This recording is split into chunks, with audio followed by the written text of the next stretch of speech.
Yeah, I mean it's a great story. So I grew up in Pittsburgh, and Pittsburgh has a wealth of nonprofit organizations. We have thousands. It's really a place where nonprofits start and grow. We have great philanthropic support, all of these things. So I grew up in that environment. But I first started playing chess when I was about 4 years old, and my siblings played. We all had played together, went to tournaments.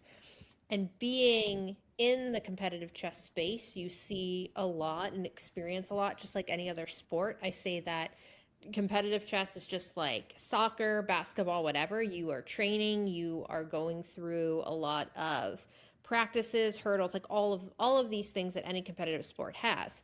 At the same time, the chess space is very male dominated. And that's something that I had noticed at an early age. So my sister and I would go to tournaments. We would often be, the only young women there.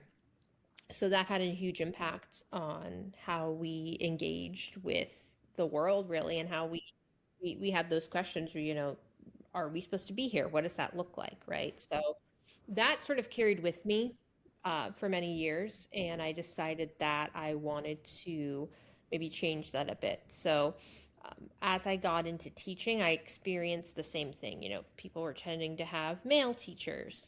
As a woman chess coach, that was just different for a lot of people. So I said, how can we change this? And that's how I started Queen's Gambit, really at the onset with the goal of how do we empower young people through chess, but also how do we empower young women and girls through chess? And I just decided that because all I knew really was the nonprofit space, that's what I wanted to, get into. And that's what they recommended, when you search like idea, what do I do? It's always, you start an organization. And that's what I did and sort of how I ended up in this space.